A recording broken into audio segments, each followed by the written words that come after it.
What is mindfulness? We hear that being batted around all over the place.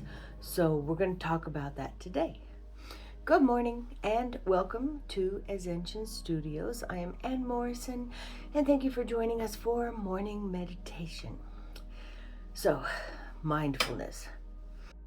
It encompasses a great deal that it's not really supposed to encompass. So, mindfulness.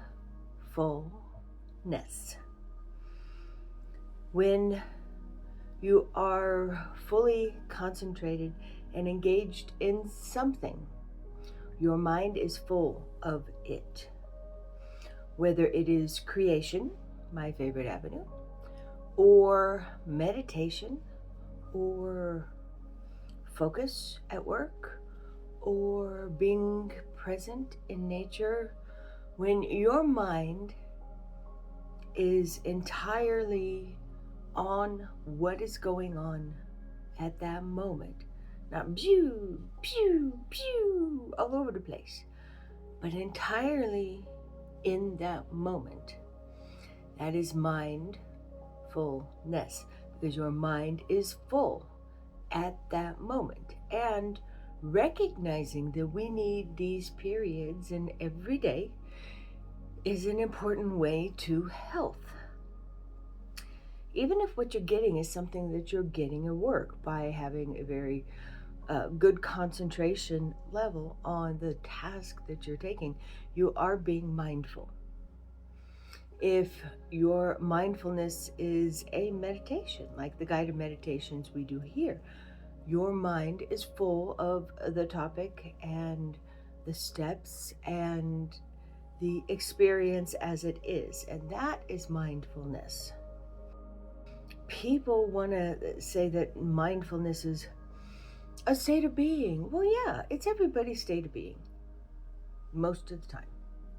We are at one time or another focusing on something. We're either focusing on our Instagram feeds or we're focusing on the television, but each of those technically is mindful.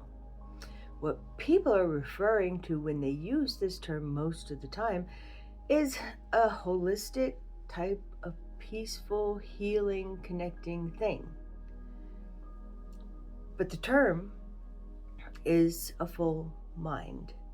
And if your full mind is geared towards peace and geared towards love, then what you're doing is actually helping yourself to manifest those things.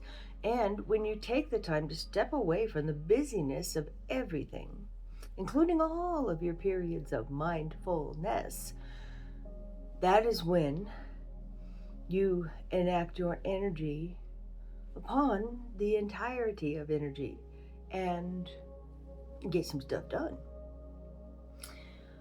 So, mindfulness, in the way that it's being used now, is basically taking the time to notice what's going on. If, say, you're sitting down to a snack of a green salad with an olive on the side,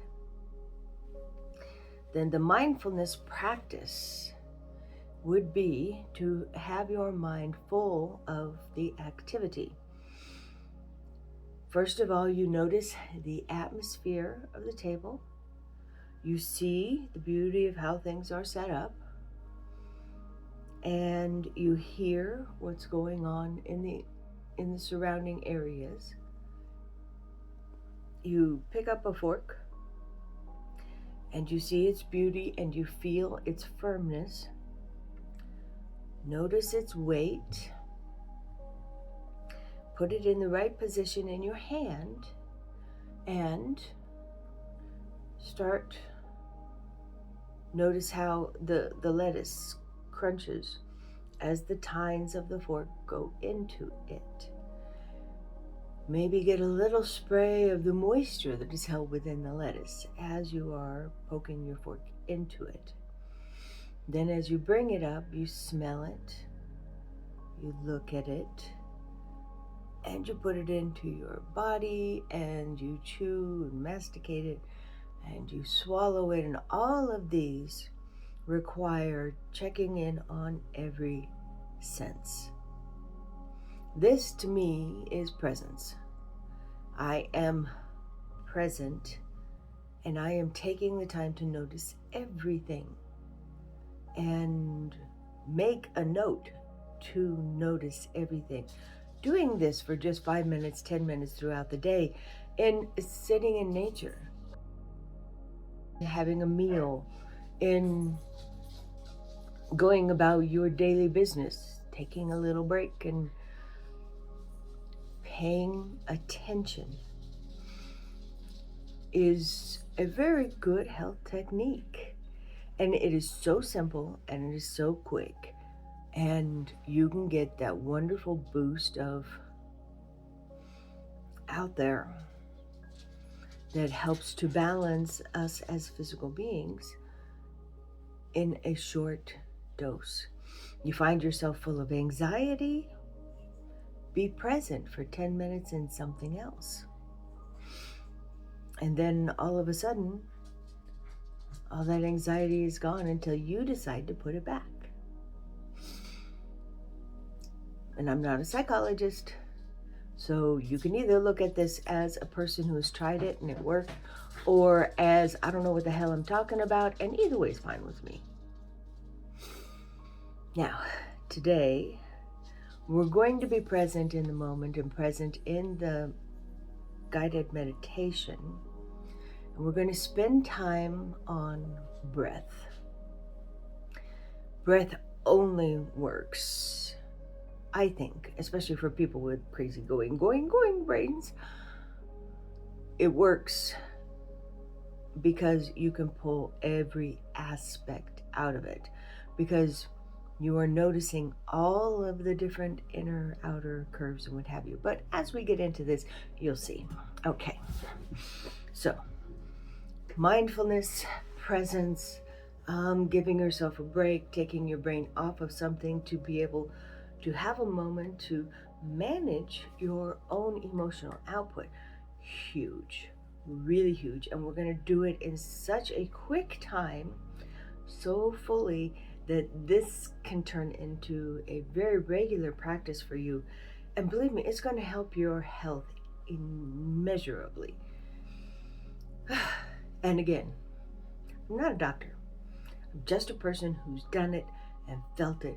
And if that's not good enough for you, okay, here we go. We're going to start in our self-care, which is right above the heart chakra, right below the throat chakra. Really thin little sliver of pink. It doesn't even fit the flow of colors as the colors flow in the chakras. But there are other colors like metallics and things of that sort, and browns and grays that do things that may not initially be just in the basic colors of the chakras. And it's okay, because what we're looking for here is the energy signature of the vibration of the color. And we know that we get different emotional responses with different colors. The same thing, the reason that we do that is because they have different vibrational frequencies. And so we're going to use colors in a way that is very beneficial to us. That's why we're starting in self-care up here, the own little lone wolf that we regularly use. And feel the emanation of the vibrations of the energy. And then we're going to take it up and connect to energy, to the ether, to wisdom and love. And the next step, and let it download. And bring it down.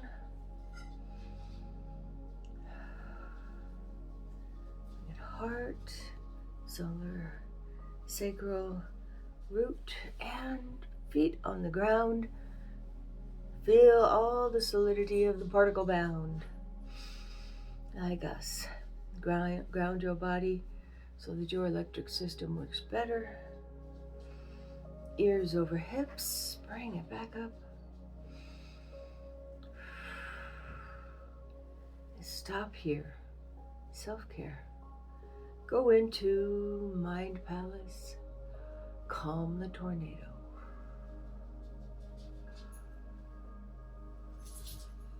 Calm the tornado.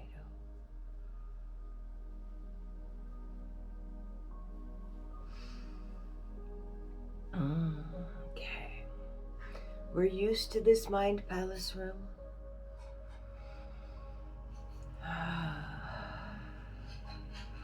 Now feel the breath inside your nose as you breathe in. What are you smelling? How does it feel on the little hairs? How does it feel on the solidity of the membranes? Can you feel it go all the way into the back of your head and down your esophagus and fill your lungs? And we're only focusing on the breath in.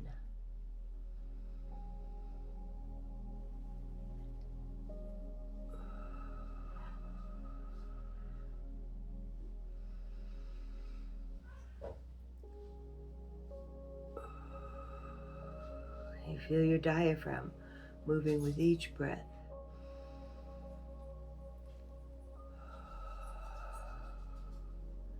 Which can move your whole body. Let your whole body move. Feel it all the way down. Feel it go past that raggedy little throat. Feel it go into the lungs.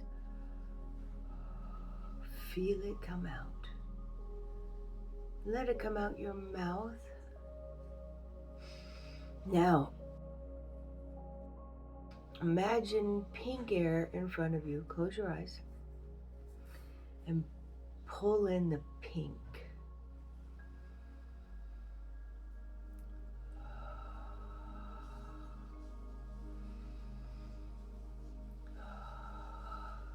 Feel it emanating into the tissues surrounding the airway.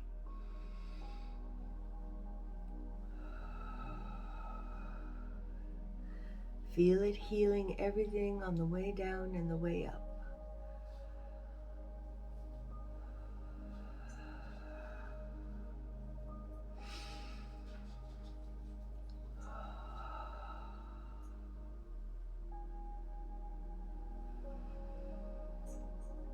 And feel how that affects all of the surrounding areas. Keep breathing while I'm talking.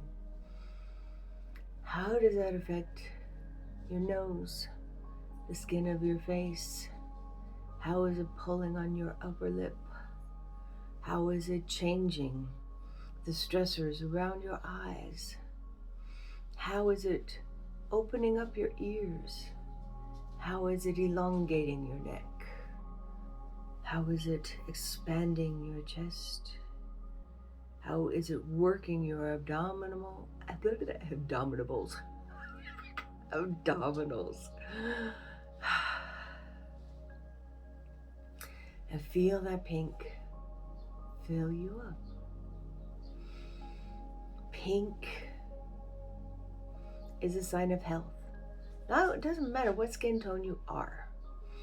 When you are particularly healthy, you've just done a run, you've worked out, your blood is flowing and things are working good together, there is a pink tone underneath all of our skins. It's only us melanin challenged people where it's really predominant, but every tone gets it. It is a flush of color and activity. And this is what we're breathing in.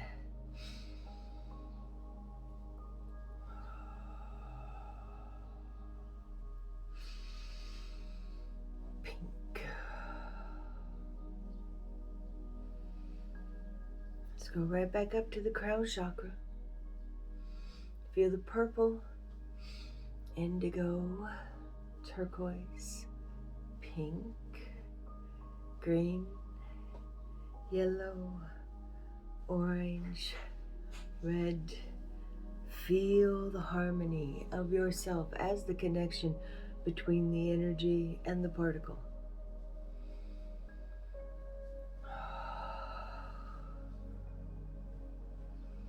And you have just given your whole body a break to heal in.